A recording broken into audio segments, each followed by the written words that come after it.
പ്രിയ ഭക്തജനങ്ങളെ, കൈലാസേശ്വരൻ ശ്രീ മഹാദേവനും രോഗനാശകനായ ഖണ്ഡാകർണസ്വാമിയും ദേശത്തിന് ഐശ്വര്യാഭിവൃദ്ധികൾ ചൊരിഞ്ഞു കുടികൊള്ളുന്ന പുണ്യപുരാതന ദേവസ്ഥാനമായ കാഞ്ഞിരഞ്ചിറ കളപ്പുര ശ്രീ ഖണ്ഡാകർണ ക്ഷേത്രത്തിൽ എല്ലാ മലയാള മാസത്തിന്റെയും അവസാന വെള്ളിയാഴ്ച തോറും അഷ്ടാഭിഷേകം നടക്കുന്നു. ഇഷ്ടദേവനായ ഖണ്ഡാകർണസ്വാമിക്കായി നടത്തപ്പെടുന്ന അഷ്ടാഭിഷേകത്തിന് നാമനക്ഷത്രങ്ങളിൽ കാലേകൂട്ടി രസീത് മുറിച്ച് അഭിഷേകാദികൾ നടത്തി പങ്കുകൊള്ളുവാൻ സജ്ജന സുഹൃത്തുക്കളെ ഏവരെയും കളപ്പുരയപ്പൂപ്പന്റെ തിരുമണ്ണിലേക്ക് സ്വാഗതം ചെയ്യുകയാണ്. കളപ്പുരവാഴും ശ്രീ മഹാദേവാമി തിരുമുന്നിലഖിലായി ഞാൻ എരിഞ്ഞിടുന്നു.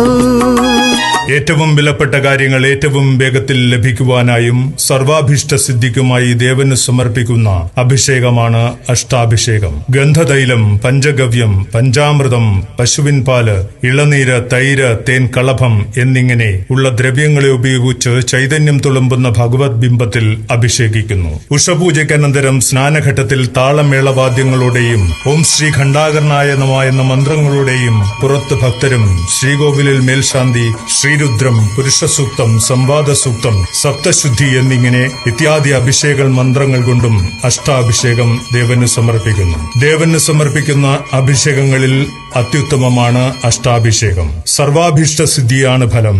ക്ഷിപ്രഫലസിദ്ധിയാണെന്ന് അനുഭവസ്ഥർ സാക്ഷ്യപ്പെടുത്തുന്ന ഈ ലളിതമായ കർമ്മത്തിൽ കദളിപ്പഴം, ഉണക്കമുന്തിരി, ശർക്കര, കൽക്കണ്ടം, ചെറുതേൻ, നെയ്യ്, പശുവിൻ പാൽ, ഇളനീർ എന്നിങ്ങനെ 8 കൂട്ടം ദ്രവ്യങ്ങളും ഉൾപ്പെടുന്നു. ചടങ്ങ് ദിവസം പ്രഭാതത്തിൽ ശാന്തിക്കാർ ഈ 8 കൂട്ടങ്ങളെയും കരിമ്പാകുന്ന ഉലക്ക കൊണ്ട് ഉരലിൽ വെച്ച് അഭിഷേകം നടത്തുവാനുള്ള ക്രമത്തിലാക്കും. ശേഷം വലിയ പാത്രത്തിലെടുത്ത് അഭിഷേകത്തിനായി നിശ്ചയിക്കുന്ന സമയത്തിൽ താളമേളവാദ്യങ്ങളോടെയും മന്ത്രജപങ്ങളോടെയും തൊഴുതു നിൽക്കുന്ന ഭക്തരുടെ സാന്നിധ്യത്തിൽ ശ്രീകോവിലിൽ ദേവന് സമർപ്പിക്കുന്നു. സർവ്വ ഐശ്വര്യങ്ങളും അഭിവൃദ്ധിയും ഉദ്ദിഷ്ടകാര്യസിദ്ധിയും കൈവരുന്ന ഈ ശ്രേഷ്ഠമായ വഴിപാടിൽ സന്നിഹിതരാകുവാൻ ഭക്തജനങ്ങളെ അവരെയും കാഞ്ഞിരഞ്ചിറ കളപ്പുര ശ്രീ ഖണ്ഡാകർണ മഹാദേവ ക്ഷേത്ര സന്നിധിയിലേക്ക് ഭക്ത്യാദരപൂർവ്വം സ്വാഗതം ചെയ്യുന്നു.